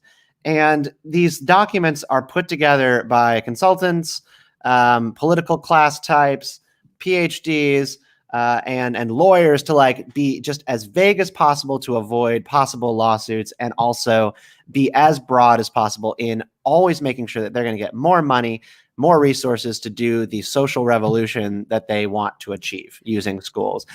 And it truly is, some of it is just hard to articulate your objection to it. And it's even talking about equity, listening to y'all talk about it. I admire you so much because I don't know if I could get in front of a podium and properly say the way that you have, why it is not necessarily a bad thing that X group of students are performing at a different level than this group, except as to say, as you mentioned, you've chosen to measure by race rather than measure by zip code, measure by income level, measure by family solidarity. Right. You have chosen to break them down in this way. Would it still be racism? For example, would it still be this horrible thing that we need to address if, for example, like I said, they're not saying it's a horrible thing that the Asian students are achieving at the 90th percentile and the white students are achieving at the 60th percentile. Nobody's commenting on that gap. Nobody wants to talk about it. It's like, what gap? Okay. They only want to talk about it when they want to talk about how the Asian kids are getting into the advanced math high school or whatever, and there aren't enough black kids. No one wants to know why there are so few white kids going. Okay, it's not relevant. Because again, it's not about that. They're not really interested in that. Also, would they consider racism if they did manage somehow to get everybody up? So now we've got the white kids are at, the Asian kids are at 90th, the white kids are 85th, and the black kids are 83rd. Would they be commenting on that gap? Or would they be success? Most parents would be overjoyed if their kid is reading at the, 80 something percentile at this point, because they're down at 33. The schools are at somewhere in the realm of the 30s and the 40s and the percentiles. That's obscene for the United States of America. And I don't want to end before we look at this very briefly. These definitions matter. Achievement gap, any significant and persistent, any significant, can we have a definition of a significant, and persistent, how long is persistent, disparity in academic performance or educational attainment between different groups of students. Different groups? Are we still talking about race or just different groups?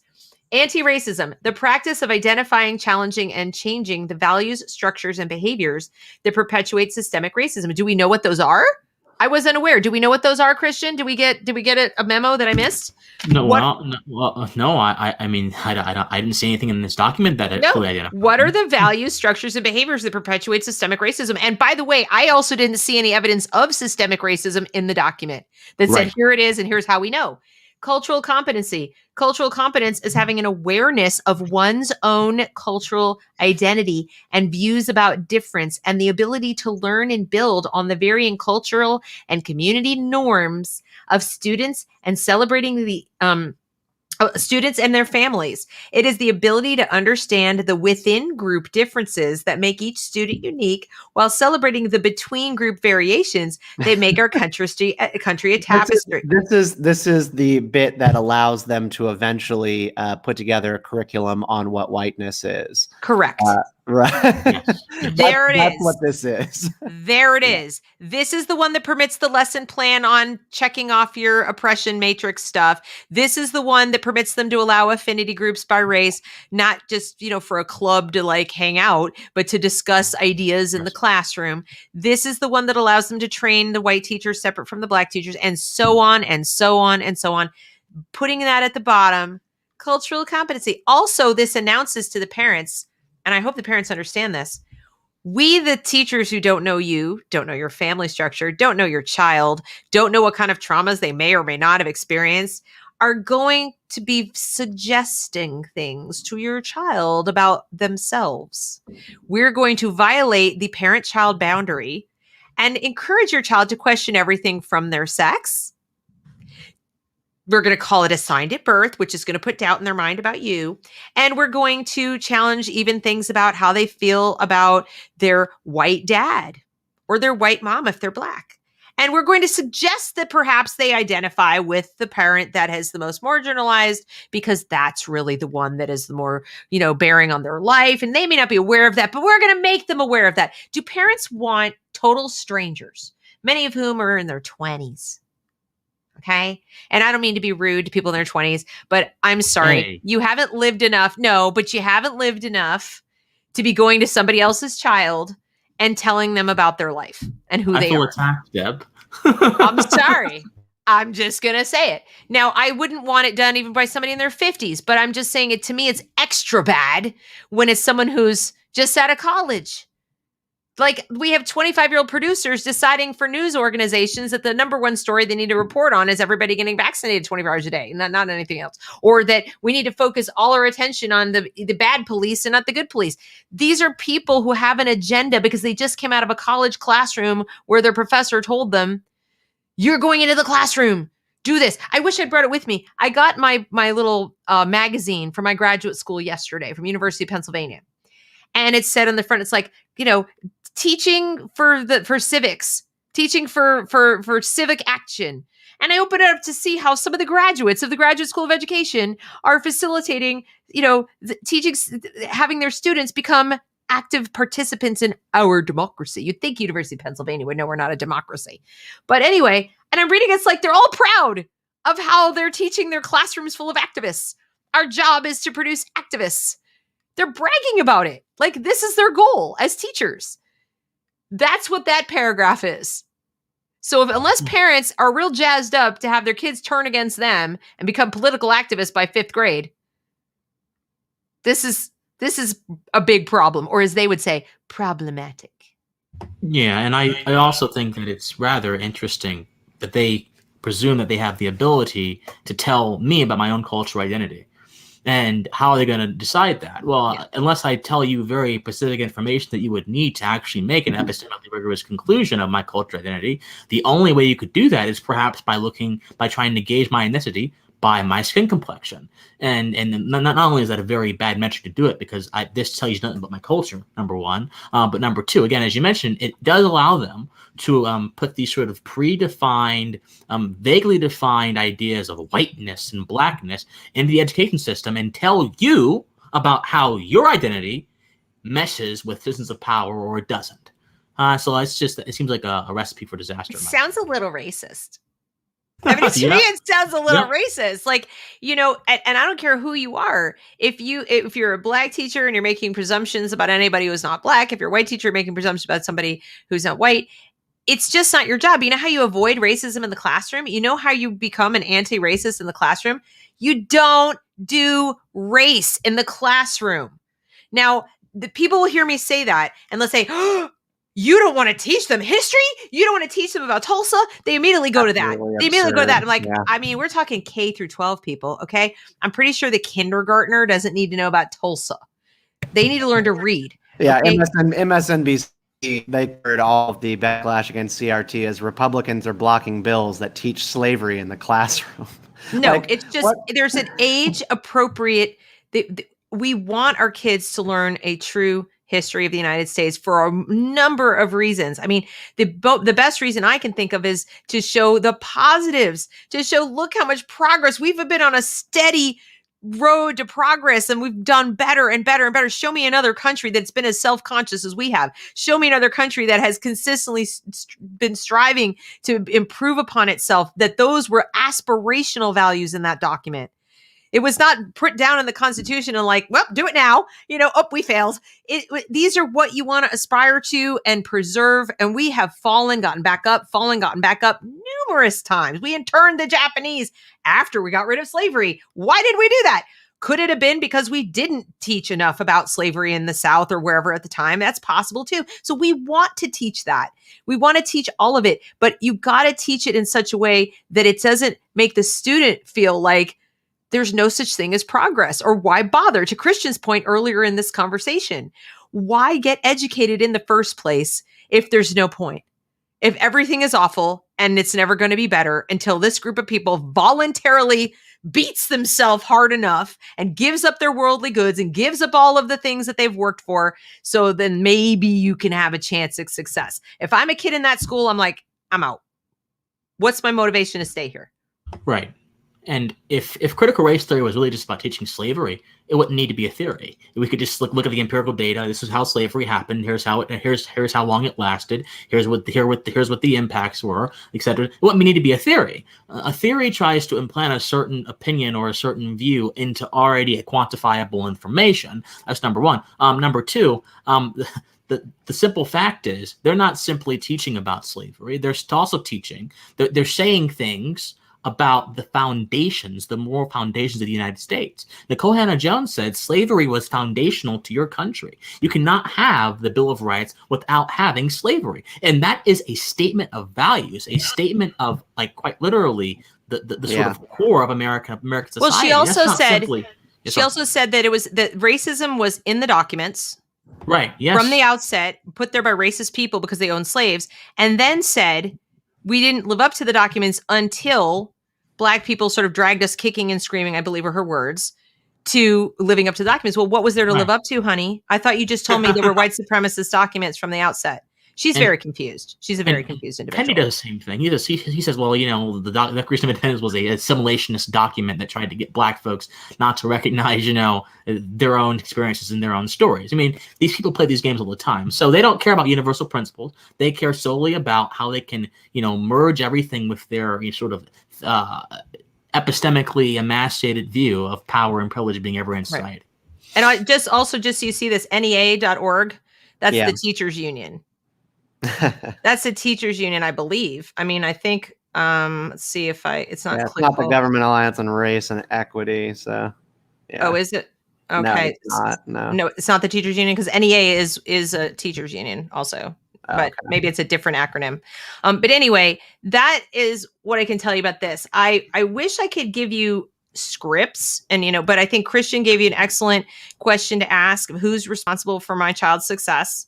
And that's success. We should make a better word than success, Christian. I think it's like for their learning, and be specific. Who's responsible for making sure that my daughter is reading as well as she possibly can, is doing as well at math as she possibly can, understands science at her grade level? Like, you really have to be specific, because if you say things like success and they get to define what that is, it doesn't really have the same punch. So who's responsible for each child's individual outcome in the subject matter that they're teaching?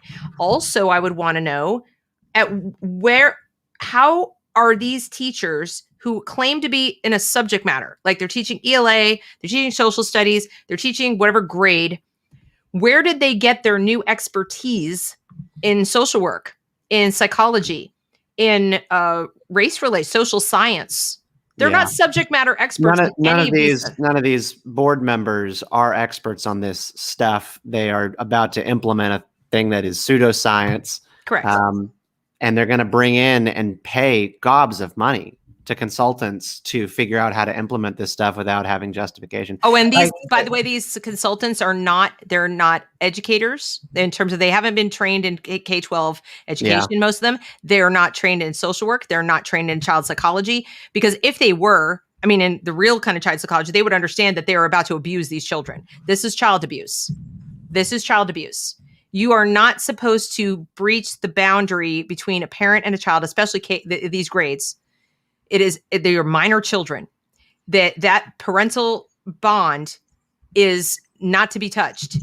When I was in school, it was very clear. There are certain boundaries you don't cross as a teacher. And part of that is, voicing your opinion about certain things that are very personal, things like gender, things like sexuality, things like, family structure, what your culture of origin is. These things are deeply personal. And they have no business discussing it with the child. None. Yeah. Demographic information is given by the parent at the beginning of the year, and asking any minor child for any further demographic information after that point is actually illegal, not without parental consent. Say that again. So demographic information. So in other words, what gender is the child? Right. What sex is the child? What, do they come from? Who's the parent or who's the guardian? And, the school district asks for, when you register, they know on paper that you're living with mom, dad, grandma, whoever, right? Yeah. Okay. That stuff is pretty sensitive information. Lesson plans are not supposed to include, so what's your family structure? Who do you live with? What race is mom? What race is dad? Right. Are they divorced? When they do the privilege walk and they say, take a step forward if your parents are married, take a step back if they're divorced. These are not okay questions. Okay. You're a girl, your gender, the sex you were assigned at birth is this. They're not supposed to be talking to them about that. This is not supposed to, this is illegal. Yes. Under what? I believe, oh gosh, I wish I knew the exact statute, but there is federal law, I believe, affirmed by the Supreme Court, that teachers are not supposed to survey children about personal information relating to their, I know for certain it's gender, sex, gender, family structure, religion, and stuff like that. They are not supposed to do that without parental involvement. Like, the parents have to know in advance and give consent. You cannot go to a child and say, any grade, any under 18, you can't ask a child independently for this information. It's a violation of privacy, and it's considered grooming behavior. That's interesting. I've done one of those privilege circles in a corporate setting. I mean, it was. I found it to be weird, but I'm an adult, I could handle it. It was fine. But I think what you're talking about is the kind of thing that they end up working into worksheets and coloring book activities and all this Correct. Stuff. And they try to do it in a very kiddie way.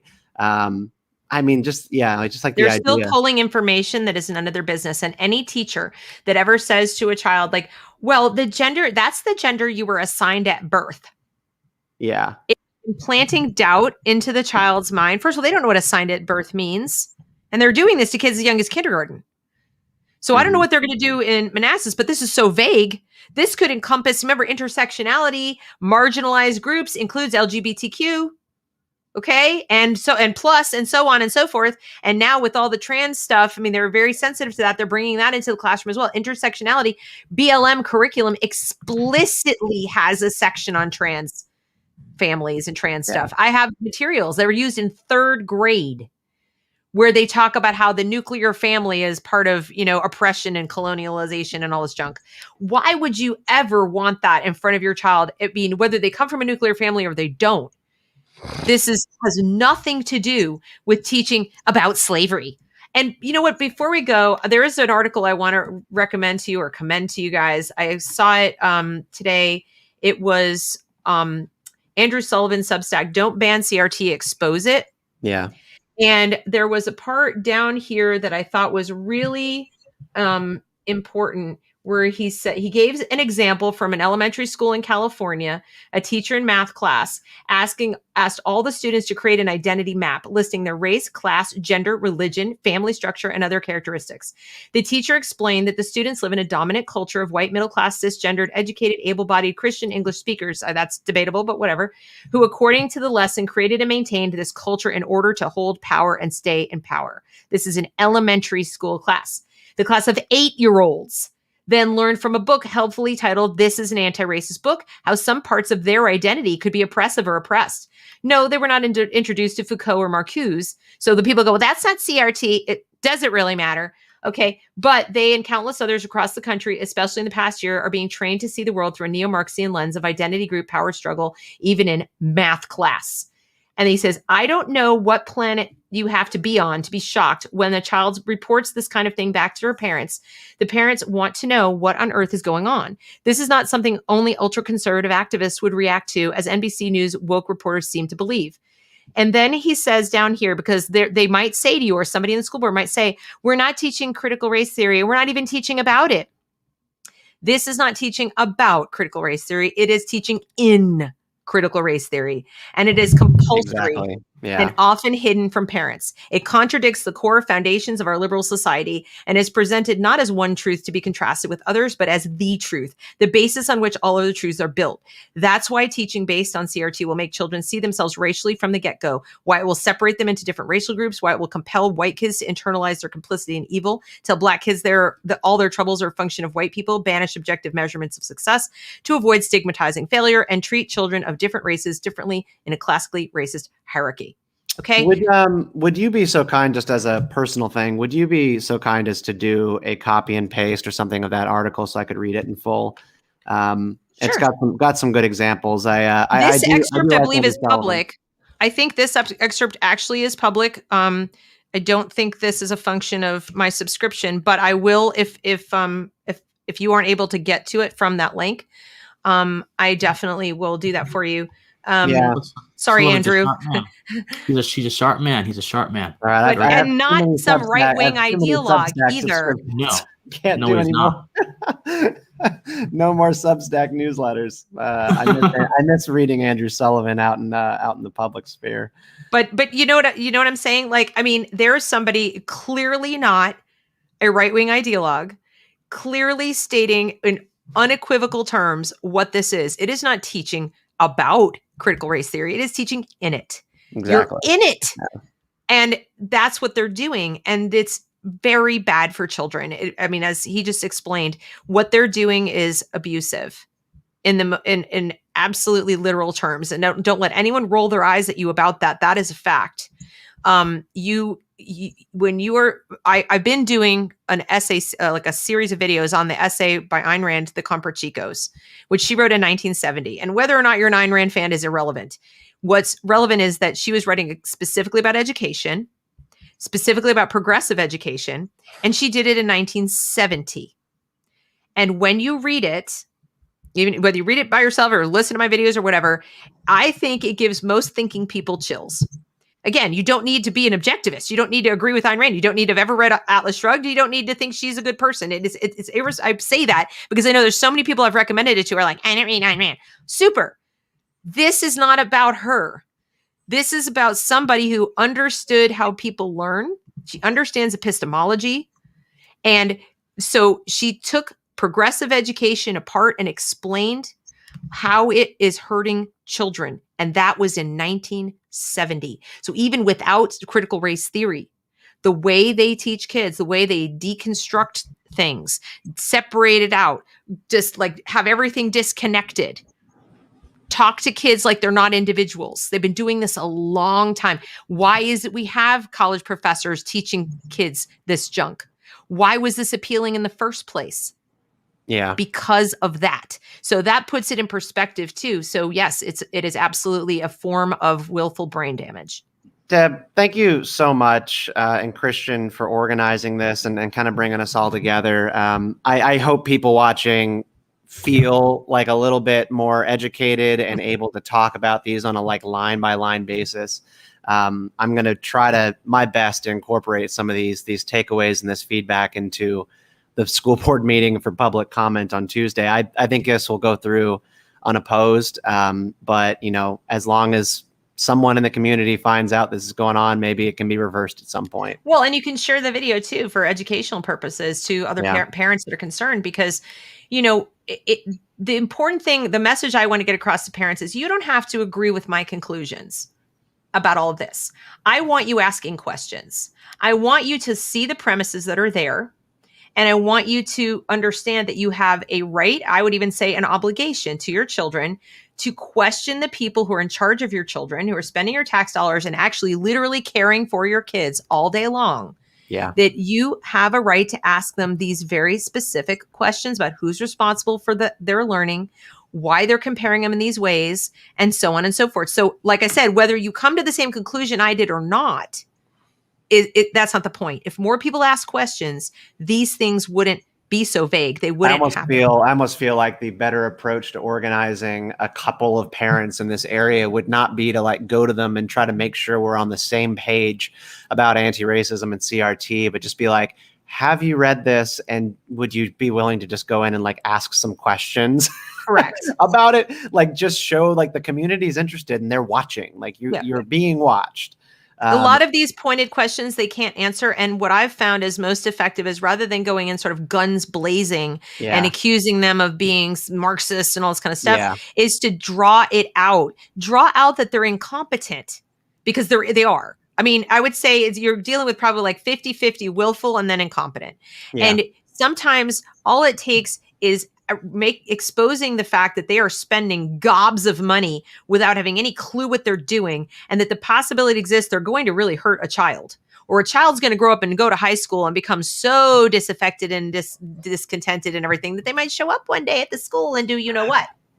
So it's really important they understand the consequences. Like, have you considered the potential negative consequences of having kids label themselves in third grade by their race? Have you considered that there might be a downside to that? And I want to know what their answer is. If they say no, there's no downside, that's just stupidity. I'm sorry. I'm going to make a note of that question. Deb, Christian, thank you. You're so welcome. This was hugely helpful. Anytime, man. I thank you for the opportunity to do it, because I really think that people will benefit from this. So thank you. Okay. All right, guys, that's the video.